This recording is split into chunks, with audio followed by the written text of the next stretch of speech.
देखिए बिल्कुल इस जिस तरह से ये जो नुकसान हुआ है बहुत बड़ा नुकसान है और ऐसे में अब पार्थिव शरीर जिस तरीके से सुलूर एयरबेस से दिल्ली के लिए रवाना हुआ है तो आगरा का जो लाल है पृथ्वी सिंह चौहान उनके जो फैमिली मेम्बर्स हैं वो भी दिल्ली के लिए रवाना हो गए हैं। मैं उनके घर पर मौजूद हूँ आगरा के सरा नगर में। किस तरह से बड़ी संख्या में लोग यहाँ पहुँच रहे हैं, श्रद्धा सुमन अर्पित कर रहे हैं और कहीं न कहीं पृथ्वी सिंह चौहान ने जो कर्तव्य की बलवेदी पर जो शहीद हो गए तो कहीं न कहीं उनको नमन कर रहे हैं, उनको याद कर रहे हैं। जो लोग आ रहे हैं तमाम राजनीतिक दलों के लोग भी यहाँ पहुँचे हुए हैं और लगातार श्रद्धा सुमन अर्पित कर रहे हैं। कुछ लोगों से भी बात करेंगे, आपसे भी मैं बात करना चाहूँगा। आप यहाँ आए हैं, किस तरह से पृथ्वी सिंह चौहान को याद कर रहे हैं? कहते हैं कि पूरा परिवार में एकमात्र ऐसे फौजी थे यानी एयरफोर्स पर्सन थे जिन्होंने देश के लिए अपनी कुर्बानी दी और बचपन से ही चाहते थे कि वो एयरफोर्स में जाएं। इस परिवार से मैं पहले भी जुड़ा हूँ।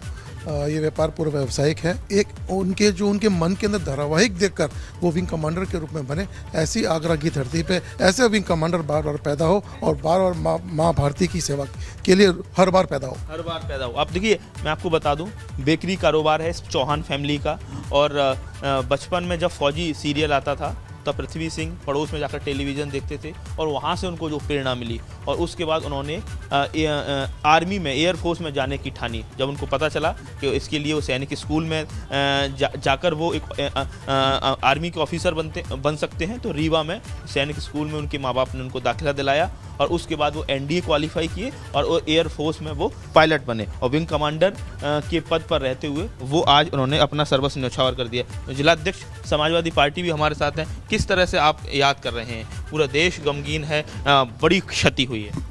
देखिए हिंदुस्तान की रक्षा करने वाले जो आज वीर गति को प्राप्त हुए हैं, हमें बहुत खेद है। आगरा के रहने वाले विंग कमांडर पृथ्वी सिंह चौहान जिन्होंने ईमानदारी और निष्ठा के साथ देश की सेवा की, आज हमारे बीच में नहीं है। हम लोग उनके परिवार को और उनको परमात्मा से आत्मा शांति प्रदान करने की क्षमता रखने के लिए शांति चाहते हैं कि भगवान उनको शांति दे। क्या कहना चाहेंगे आप? बड़ा नुकसान हुआ है। सीडीएस देश की कहा जाए हमारी जो रक्षा डिफेंस मिनिस्ट्री का सबसे बड़ा टॉप ब्यूरोक्रेट, सबसे टॉप ऑफिसर नहीं रहे। पृथ्वी सिंह चौहान की तरह एक टॉप जांबाज विंग कमांडर नहीं रहे। किस तरह से इस देश के लिए बड़ी क्षति है? किस तरह से आप होमेश श्रद्धा सुमन अर्पित करना चाहिए? देखिए आज हम लोग यहाँ पे आए हैं शोक संवेदना करने। माननीय राष्ट्रीय अध्यक्ष जी के संज्ञान में भी डाल दिया गया है अध्यक्ष जी के द्वारा।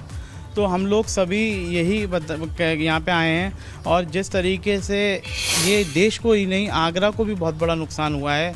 जो आगरा के ये लाल हुआ करते थे जो आज नहीं रहे, इसके लिए पूरा हर आगरा का वासी पूरा गमगीन है और पूरी तरीके से जी बहुत गमज़दा है।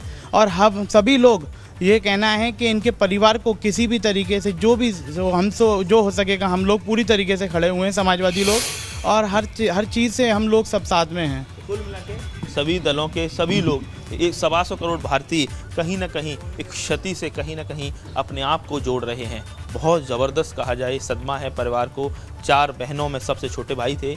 बड़ी बहन शकुंतला, मीना, गीता, नीता वो लगातार यही कह रही हैं कि 31 साल बाद जब रक्षाबंधन से पहले सहारनपुर से कोयम्बटूर के लिए ट्रांसफ़र हुआ था तो कुछ दिन के बीच में जो कहा जाए उनको छुट्टियां मिली थी तो रक्षाबंधन पर एक साथ चारों बहनों ने 31 साल बाद यानी जब वो आर्मी स्कूल में पढ़ने गए उसके बाद वो ड्यूटी में आए, देश सेवा में जुटे रहे तो कभी ऐसा मौका नहीं मिला कि चारों बहनें एक साथ। जो काल की गति थी वो सब कुछ तय कर रही थी और 3 दशकों के बाद आखिरी बार सभी की मुलाकात हुई और किसी को उस वक्त अंदाजा नहीं था कि ये रक्षा